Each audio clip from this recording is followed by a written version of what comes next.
Isang magandang araw Pilipinas, magandang araw Soxer Gen. Welcome sa isa na namang edisyon ng programang Performing and Informing hatid sa inyo ng Presidential Communications Office, Philippine Information Agency at Information Coordinating Network of Soxer Gen o ICONSOX. Sa ngalan ni PIA Director General Catherine Chloe Di Castro at Regional Director Frian Abquilan, ako po si Oliver Rivera at samahan ninyo kung alamin ang mga latest development programs, projects and activities ng ating pamahalaan na ipinatutupad sa bahaging ito ng bansa. Tayo po ay mapapanood via Facebook, YouTube at Spotify. Atin po munang pasalamatan ang ating venue for today's episode, ang Kalipay Cafe dito po sa Mabini Block 2 sa lungsod ng Coronadal. Maraming salamat po. And we have with us ang ating kaibigan, suking-suki na po ng ating programa mula sa Commission on Human Rights, none other than ang kanila pong Regional Director, Attorney Casey Gomez. Attorney, good morning. Ang inyong pagbati po muna sa ating mga manonood. Good morning po, Sir Oliver. Good morning to all our listeners, to all our constituents in the region and the nearby provinces of BAR. Magandang umaga po. Opo. Attorney, pag-uusapan po natin in this episode ang human rights cities. Bago po ito sa aking pandinig. And then yung kalagayan po ng ating mga persons deprived of liberty o PDL natin sa Region 12.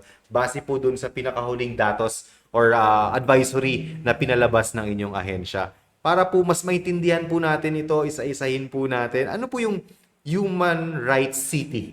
Okay. Ang konsepto po kasi ng human rights city, sir, is actually it's nothing new, no? It Yeah. was created particularly as a concept na may actual or tangible na mga outputs when countries gathered in Vienna, no? But to formalize everything, nangyari po yung movement sa Korea. When Gwangju, one of the cities in South Korea, actually declared themselves as a human rights city.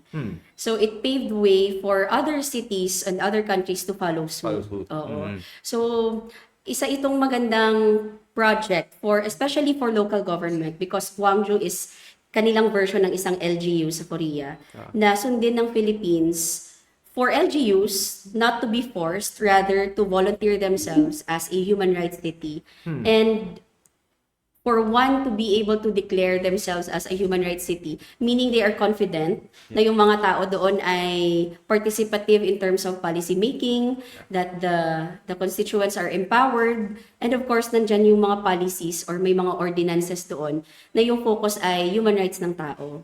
So that's what we're trying to replicate or rather improve on kasi meron na tayong mga cities na progressive in terms of their human rights action plan. But what we're wanting, at least in this part of the Philippines, is maging mas marami pa and mas ma-improve pa ng mga LGUs natin yung kanilang capacity and top potential to become a human rights city. Opo, insert ko muna, Attorney. Sige po. Baka po magtatanong si Ordinaryong Juan de la Cruz.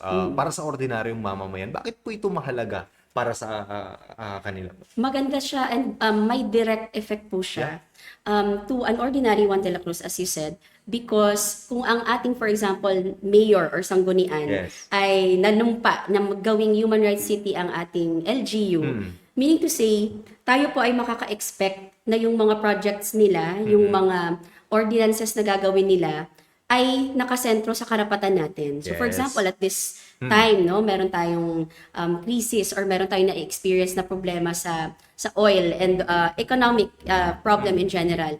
So kung ako ay isang human rights city, gagawa ako ng paraan para yung rights mo as tao, as tricycle driver, ay ma-address natin properly. Kumbaga, hindi lang siya for compliance, gagawa ako ng ordinance for the sake of. Titingnan natin yung human rights Guided lens. siya, no? Guided po siya. So, titingnan natin kung ano bang karapatan ng ordinaryong taga Coronadal, for example, Yes. ang matatouch natin when we pass this ordinance. Kung magbibigay ba tayo ng ayuda, anong rights nila ang ina-address natin, or is it just for paper purposes, diba? So, yun ang magiging accountable, kumbaga, ang LGU na lahat ng gagawin natin, dapat naka-anchor siya sa rights ng isang tao. Opo, speaking of involvement ni LGUs, may mga LGU na ba dito, Attorney, sa atin na yun yung yung leaning nila? We are actually working together with the Presidential Human Rights Commission, yung ating counterpart sa executive, na gawin ang lahat para maraming LGUs ang mag-follow suit. But we have identified major cities in the Philippines, including Iloilo City, for example. And in Luzon, marami na rin pong mga cities doon like Baguio City. Yeah. So sa Mindanao, we are still working on it. And hopefully, no, baka sa Region 12 pa po natin mahanap yung mga champions po natin. Sige po. Ito naman po, Attorney. Philippine Human Rights Action Plan or PHRP 4. Ano po yung layunin po nito? Actually, yung PHRP 4 po, it's the plan of the government. Okay. So hiwalay siya sa plano ni CHR. So it's under the So, executive. as a whole, yes, opo. Yung Sige approach ni President and all the other agencies under the executive department, Yes. ano yung kanilang projects, activities, and programs when it comes to human rights. So it's the fourth version. So fourth edition na rin siya ng planong yan. And they tapped CHR as a partner para mapakalat, no, and ma-implement po na maayos itong planong ito. Ano po yung mga specific role ni CHR dito? Trainings, Yes ganun ba? po. Trainings, capacity building, and education and information drive since mandato din po namin na mag-educate ng mga kababayan natin on their rights. So the only challenge perhaps is to make them understand na ang Yes. Human Rights Action Plan, no, ay plano ng gobyerno, Opo. and CHR is here not only as someone who monitors the government kung gagawin niya ba, but para rin tulungan yung gobyerno paano i-implement ito. So, And then expected outputs natin ito. expected outputs natin, of course, number one, increased awareness sa mga tao. Yes. Ano yung human rights ba? Kasi although 2026 na, Sir Oliver, marami pa rin sa atin ang hindi alam yung kanilang rights. Opo. And Basic human rights. basic as the right to life, no, Yeah. right to due process, hindi alam ng lahat ng kababayan natin 'yan. And of course, para mas malaman nila ano yung Human Rights Action Plan. All the while nag-exist ako sa Philippines, hindi ko alam may plano pala yung gobyerno Yeah. sa akin in terms of my human rights. So we're doing this partnership with the state. Kamusta naman po yung implementation natin dito sa region natin? Sa region natin, isa po siya actually sa mga targets natin for this year. Okay. May na-identify na po kami ilang mga LGU. And to be clear about it, sir, hindi Sige. tayo nalilimit sa cities lang. Okay. Yes, it can Munisipyo. be, yes, municipalities also. Pwede ba, for example, Attorney, province-wide? Province-wide, pwede Okay. po. Magdedepende pa rin sa LGU talaga. Magdedepende sa Oo. LGU and how the leaders are Oo. willing to accept this kind of project. Sige po. Attorney, pag-usapan naman po natin, rights behind bars. Kakalabas lang po ng inyong policy advisory on human rights perspective on the treatment of PDLs dito po sa atin sa Region 12. Check naman po natin yung mga karapatan ng ating mga kababayan na nasa kulungan. Ano po yung mga pangunahing findings ni CHR sa Region 12? Okay, so Regarding PDLs po. regarding Sige po. PDL. So actually itong ni-release po natin, publicly released po ito, Yeah. no? So lahat ng stakeholders, even the public can access this one. Yes. Itong version na ito ay general Annual ba ito? recommendations. At annual ba nire-release ni CHR or paano? Every time we visit Okay. places of deprivation, sir, meron kami nire-release na report sa facility. But for this particular policy advisory, Yes. ito yung focus namin sa first semester.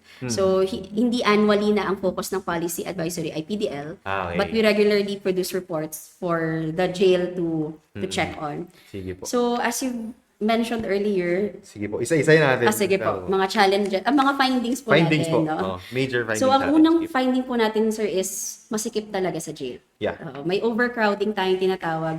May standard lang po na ganitong number of PDL ang dapat ma-accommodate sa isang selda. Yeah. But based on our visits, our monitoring, sumusobra po ang marami sa ating mga facilities. So, Ilan?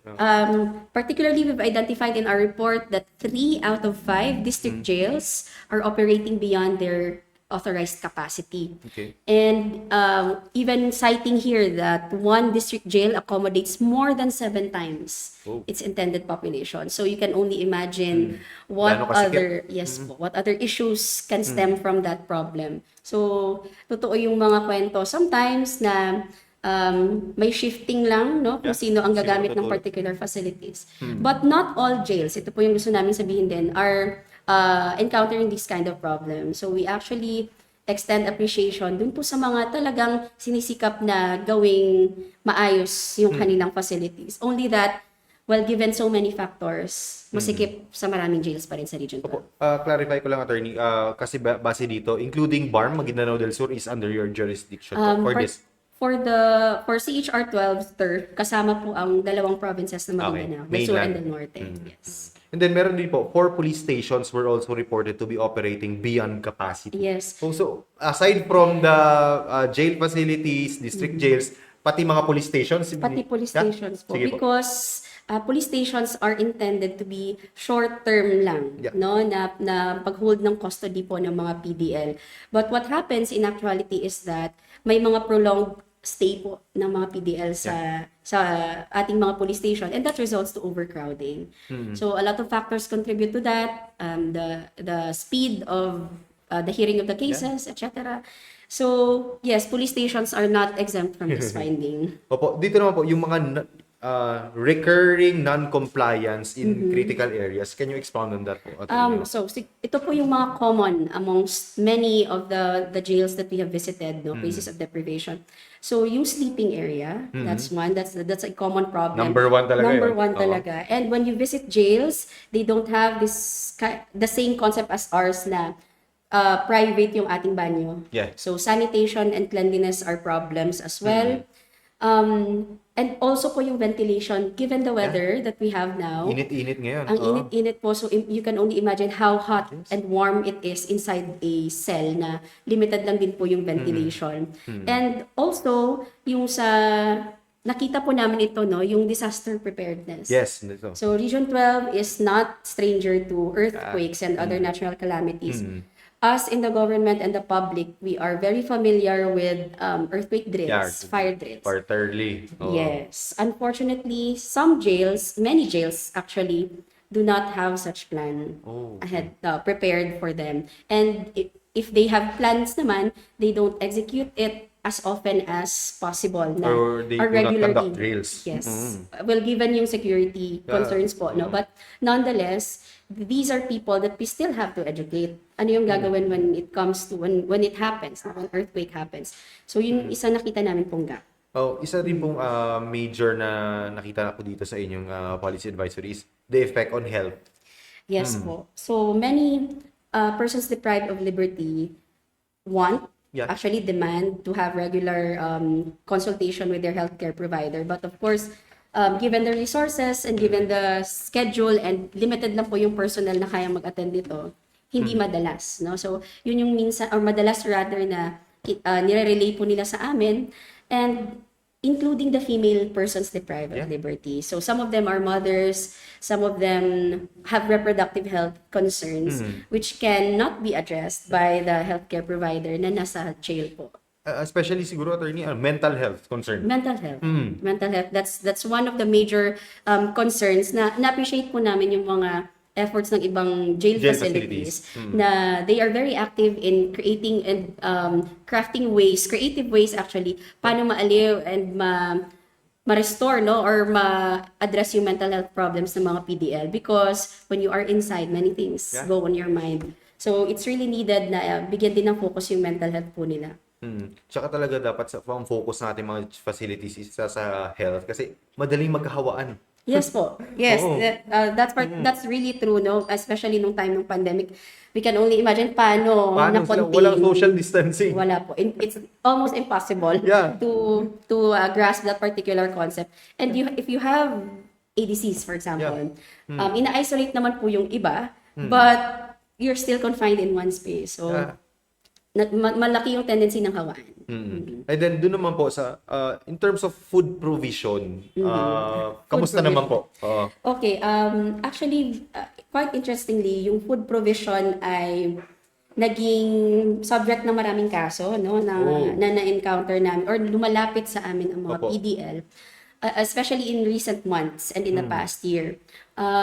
Particularly because some PDL have this concept na ganito po dapat yung maibigay Ganito sa yung kanila. pagkain namin Oo. for the day. Na ganito yung pagkain for the day. Oo. And the jail naman can only do as much. Yes. No? They can only provide as much. So yung ibang mga reklamo naman po would go as far as kulang sa nutrients yung tatanggap namin or kulang yung amount ng Yeah. food and rice and ulam na binibigay sa amin, which we try to get to the bottom of, no, kami sa CHR. Of course, when we receive complaints, hindi naman automatic yan na o jail, kasalanan mo agad. We have to investigate. So we find some based on our findings rather, may basis yung iba, yung ibang reklamo naman po ay wala. Some are being taken lightly by the jail, some naman are being taken seriously by the jail facility. So we really have to check, no, magkano ba unang-una yung budget? So per meal, per PDL. And then, nabibigay ba talaga siya? Nabibigay ba talaga siya? And yung ibang jail facilities are very creative kasi meron po silang mga garden na din. Okay. Oo. So to supplement whatever is given to them. Kaya po yung later, no, we'll talk about yung mga recommendations po namin that we appeal for a higher budget Opo. for food. Opo. Isang common concern, attorney, when we speak about jail, tapos CHR, may mga cases po ba tayo ng torture and cruel treatment na lumabas dito sa findings po ninyo? Yes po. We did not include it, no, yung mga actual cases here, but we informed the facility and we file cases against identified perpetrators within jail facilities. Ano yung process nito, attorney? Opo. Process natin. Okay. I-walk through natin yung mga audience natin process on paano ba to ginagawa ni CHR. Okay. So, with our recent effort ng CHR po na maglagay ng mga contact details namin sa facilities, kasi naglalagay kami ng posters eh. So, doon nag-start na nakita namin there was a surge in the number of Reports. PDL reporting to Okay. us directly. So, how can a PDL file a complaint or anyone for that matter? The most common one is they send message po sa aming social media, sa aming Facebook. Some would call through our hotline numbers. Okay. And some would actually ask their relative para pumunta sa CHR at sila ang magreklamo. Yes. So doon po nangyayari yung pag-receive namin ng complaint. And once we receive the complaint, we of course need to verify the same and think of ways on how to first secure the safety and security nung person. Isa rin that kasi are yun. Baka sabihin, oy, nagsumbong ito. Yes po. Oo. There is always that possibility of retaliation na balikan sila. And since they are in the same space with the alleged perpetrator, we cannot assure kung anong mangyayari next. No? Although we want to, of course, we have to presume na Benefit of the doubt. benefit of the doubt na they perform their function regularly. Yeah. Yung unique circumstance ng PDL makes them more vulnerable to all those kinds of possibilities. So once the CHR receives the complaint, bine-verify po namin, and then we gather pieces of evidence and provide due process sa perpetrator. So either we issue subpoena to them or letter, and then they will provide us with their counter affidavits and other pieces of evidence. So makakaasa talaga yung ating mga PDLs and their families that CHR is finding ways or doing their part in para mabigyan ng action itong mga Yes po. concern po na ito. Ang aming main challenge kasi dyan, sir, is there are instances when victims would retract their statements. Yes, yun lang isa ng Oo, ano doon. may possibility po yan kasi hindi naman namin pipilit. But yung aming commitment sa CHR, and also it's written in our rules of procedure, that even if may umatras na kliyente, it wouldn't stop the investigation. Oo. If ever may mga threats na nangyayari or merong mga banta sa pamilya nila or sa buhay nila, and that reaches our office, the CHR also can offer protection. We have a witness protection version, similar with the DOJ in some manner, na bibigyan namin ng security yung family nila outside. And inside the facility, we will try to make arrangements with their lawyer and the court kung paano masisecure yung safety ng PDL while the case is ongoing. Opo. Isa rin po sa tinututukan ni CHR, aside from the jail facilities, attorney, is yung mga bahay pag-asa or Yes, child sir. caring institutions natin.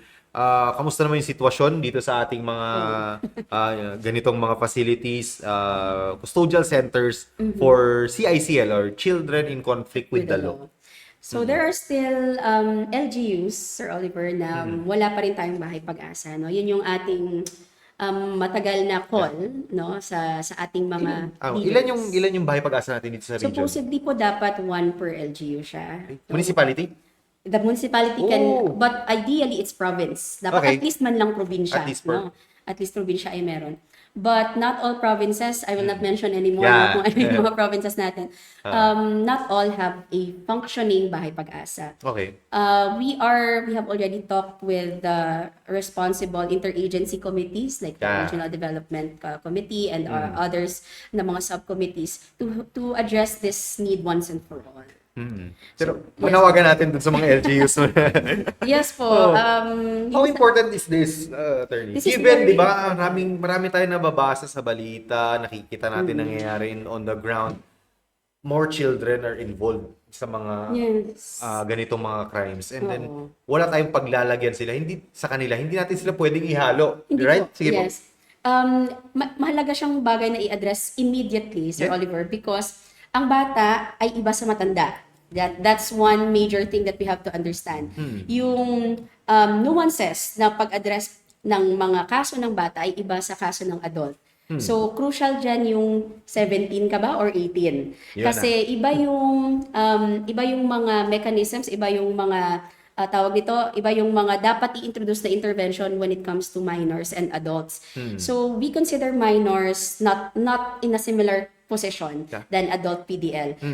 More on, of course, rehabilitation naman lahat, no? Oo. But we treat children not as criminals primarily. So, kaya Bahay Pag-asa yung term, hindi siya jail, Yeah. kaya yung form sa kanila ay iba because we believe na meron pang space in their lives for change and rehabilitation. So, kung hindi natin ina-address ito, hinahalo natin sila sa adult, vulnerable po sila sa we have heard of horror stories, right? Na ginagawa silang miyembro ng mga gang, yung Abuses. abuses, torture, etc. Compared to when they are inside Bahay Pag-asa, ang kasama po nila doon, house parent, social worker, tapos naglalaro sila, nagtatanim. Those activities, although may counterpart sa jail, is not a similar environment.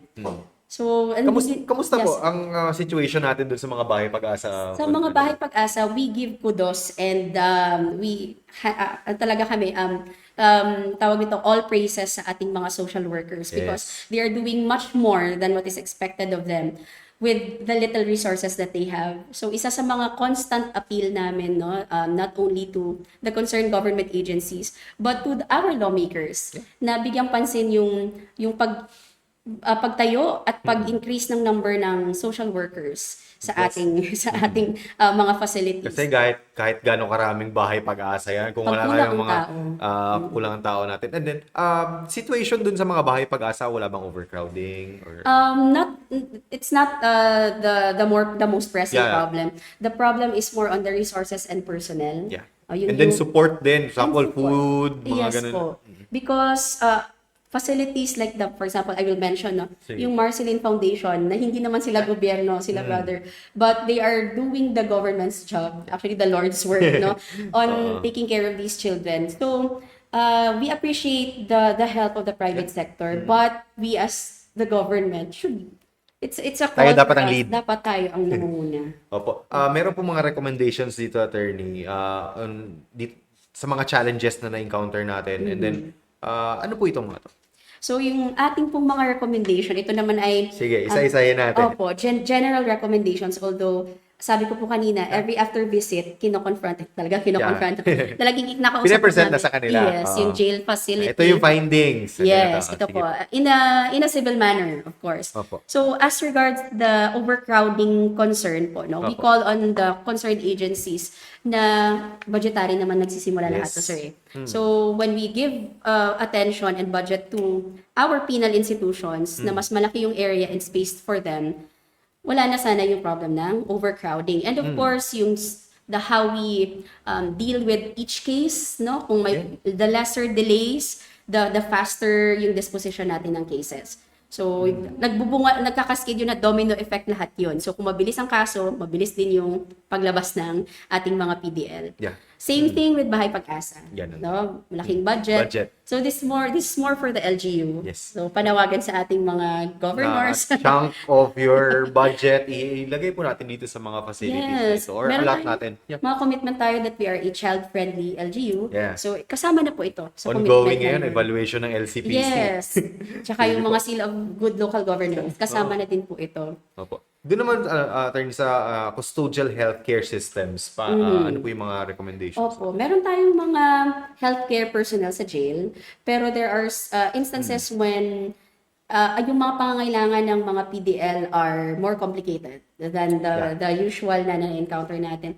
So maybe our concerned government agency like the DOH can work with our BGMP and our LGUs to address these ones, no? For example, masyado na marami yung PDL sa isang facility, maybe kailangan na din i-increase yung nurses and doctors. Yes. Opo. Doon naman sa attorney, enhanced oversight and accountability mechanisms. Yan ang importante sa Ito, cover. sige Yung pag-implement and ensure natin na we have zero tolerance on abuse. So it starts with the head of the facility na once we hear of a case or instance na ang kabaro natin or ang personnel natin ay nang abuso, we don't tolerate. No? We May batas investigate. tayo. May batas kasi Anti-Torture Act. Opo. Anti-Torture Act, yung Anti-Enforced Disappearance Act, and other international and local standards po natin like the Nelson Mandela Rules. So, pag tinakpan po kasi natin yung kasalanan ng katrabaho natin, it speaks volumes on how we are also as a government employee. So, it starts with the head knowing the law and being accountable. Magpa-follow suit, I believe, yung mga Nasa baba. Yes. And then another thing is dun sa mandatory human rights and gender sensitive training. I believe kailangan ito. Yes po. Sino po usually nagbibigay nito, attorney, sa ating mga nandun sa mga facilities? In terms of training the personnel, Yeah, trabaho siya dapat internally ng human resource, no, or ng HR management, na- ng agency. But si HR also conducts Yes. orientation training sa ating mga personnel sa perspective naman ng the one who monitors. So we actually have done and completed these particular trainings sa ibang mga facilities sa General Santos, and we're starting here in South Cotabato. And we appreciate na open sila na si HR yung nagtuturo po sa kanila ng mga ganitong klaseng mga konsepto, no, na kasi sila yung first hand na nagtatrabaho kasama ang mga PDL. So dapat alam natin may pagkakaiba how you address the needs of female PDL and male Yes. PDL. So ganun, that's important po. Po. Doon naman po, common na naririnig natin is hindi end of the line pag kayo po ay nakulong. Kamusta naman yung dun sa in terms of rehabilitation and reintegration programs? Ano yung mga findings ni CHR dito and recommendations po na? Yung in terms of what the facilities do to prepare them for the outside world. Yun kasi yung approach na dapat i-open mo sa PDL yung possibility na hindi ito yung huli. No, there's still life outside of the jail. So in terms of sa ganung aspeto, we appreciate the efforts of the jails in ensuring na merong livelihood preparation, skills development sa ating partnership mga PDL. with other national government DTI, agencies. for example.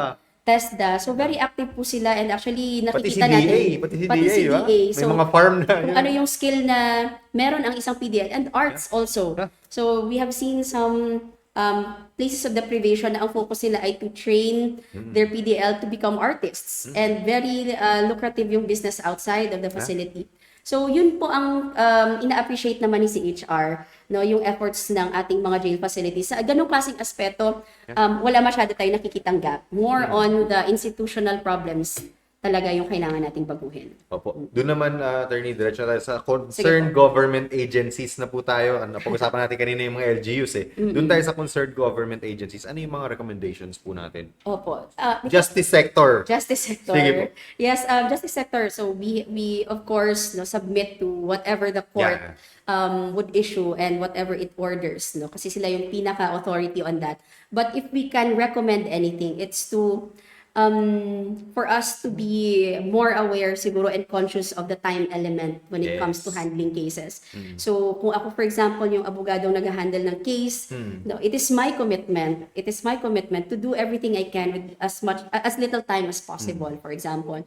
So more on personal commitment ng mga taong involved dito sa mga cases po na ito because the PDL relies on us on how the case would go on. So each actor should really internalize, no? Yeah. Paano mas mapapabilis yung kaso, both from the part of the prosecution, the part of the public attorney's office, and the judge, and all the other actors. Siguro additional manpower din talaga. Yes, yun din po. Isa din po yun. Oo. And siguro, to encourage more people to join the judiciary and to become officers of the court, as we call them, yung mga lawyers, siguro better compensation packages for them to encourage them to defend those who are needing defense. Opo, sa DOH naman po. Sa DOH, more on their tawag ito, mga projects and activities and personnel to be deployed to facilities because it's hard for the jail to send out a PDL para magpa-consult. It requires permission from the court, sir. So, hindi yan mabilis na kunin. So, dapat mas maging accessible yung healthcare sana natin to the PDL. We go to them. Sige po, medyo nauubusan na tayo Okay, ng sure. oras. Sige po. Attorney, ang inyong final message po for sa ating mga viewers before we end our program. Okay, so in terms of what we have discussed this Yeah. morning po, no, dun sa parte po ng human rights cities, we are asking for the support of the LGU, we are asking for the support of the constituents of those LGUs na kung sakali po ma-identify natin ang inyong local government as a potential human rights city, that we have your support and that hopefully all projects na maging output po nito ay makaskid at maramdaman ng mga tao.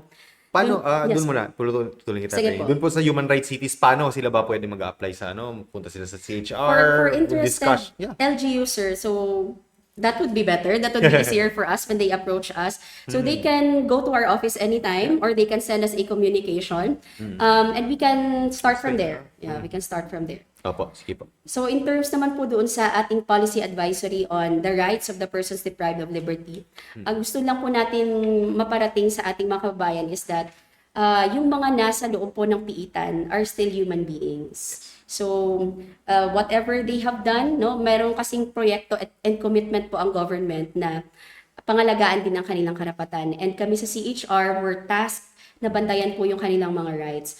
And this is a call for all concerned agencies of the government and stakeholders that we have to do our part. And we don't have to wait for long to do this. The time is now. Sige po, maraming po salamat sa ating guest, ang Regional Director ng Commission on Human Rights sa Region 12, Attorney Casey Gomez. Pasalamatan din po natin ang ating venue for today, ang Kalipay Cafe, dito po sa Mabini Block 2 sa Coronadal City. Sa ngalan ni PIA Director General Catherine Chloe De Castro at Regional Director Frian Abquilan, ako po si Oliver Rivera. Maraming salamat at isang magandang araw, Soc Sir Jen.